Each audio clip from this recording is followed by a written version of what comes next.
Welcome to this explainer. I am so incredibly excited you're joining us today because, honestly, we're going on an absolutely wild journey. We're going to take the fascinating science of today's medicine and stretch it all the way into what feels, well, a whole lot like a sci-fi reality of tomorrow.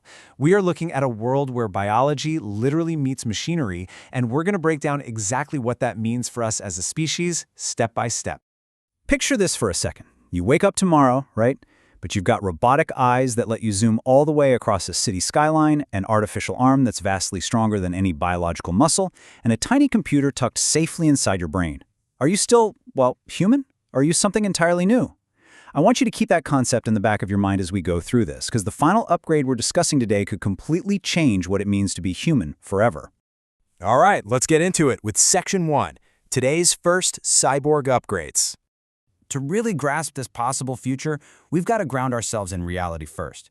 We aren't just talking about comic books today. We're looking at real technology and where it's actively heading.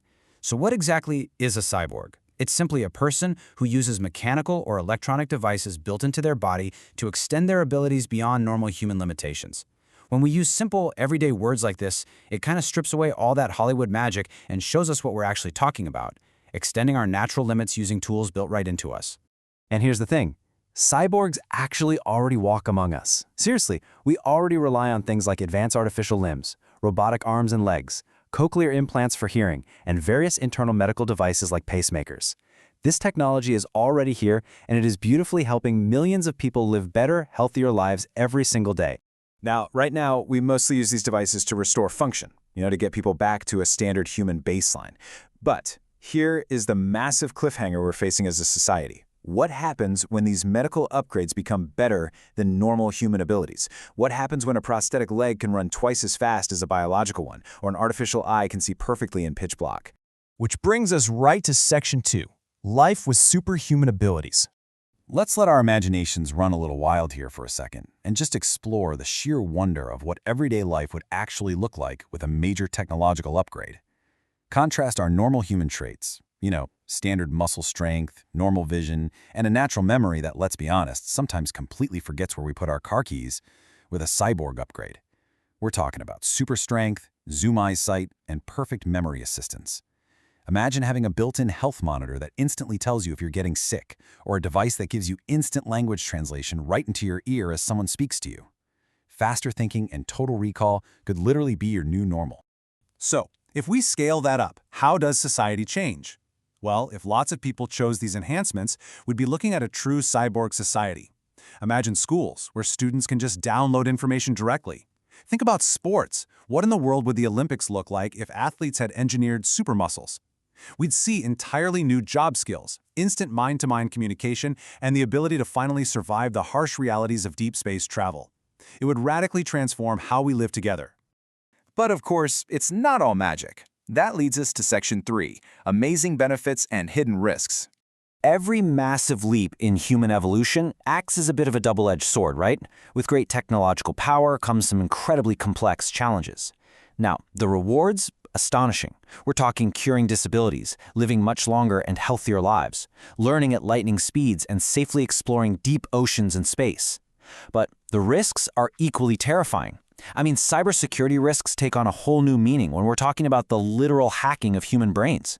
We have to consider device failures inside our bodies. There's also the massive risk of unequal access due to the extreme cost, meaning maybe only the wealthiest get these upgrades.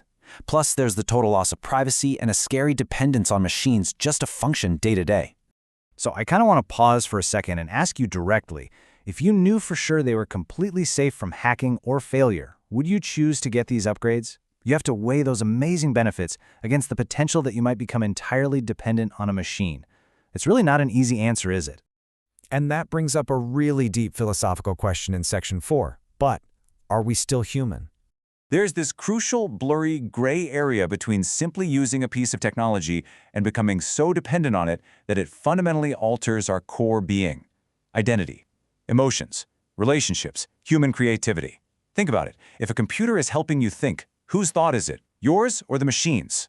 If we could just turn off emotional pain with a digital switch, do our relationships even mean as much?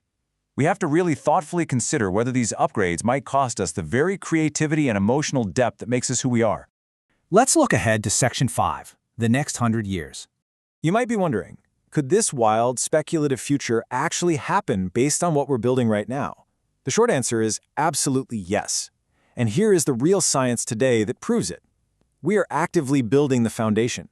We have brain-computer interfaces, which is really just a fancy way of saying tiny computers that connect directly inside your brain so you can control software with your thoughts. We're developing artificial organs, highly advanced robotics, and AI-assisted medical tech. We are literally laying the groundwork for everything we've talked about today. And projecting this forward, it's truly inspiring. Over the next 10 years, we might see the very first cyborg doctors or enhanced firefighters using tech to save lives in extreme environments. In the next 50 years, this could be the exact technology that finally allows cyborg astronauts to survive and thrive on Mars. And looking out 100 years, we might literally be looking at the next stage of human evolution. There's this quote that really hits the nail on the head.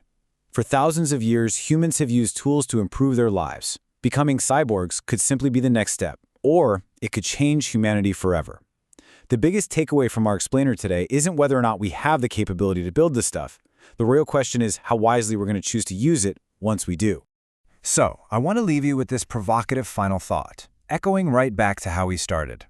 Knowing everything we just explored together, the super strength, the risks of getting hacked, the potential to explore Mars, and that deep threat to our very identity, if you had the chance right now, would you become a cyborg? Let that sink in. Keep asking those big questions, and I'll see you in the next explainer.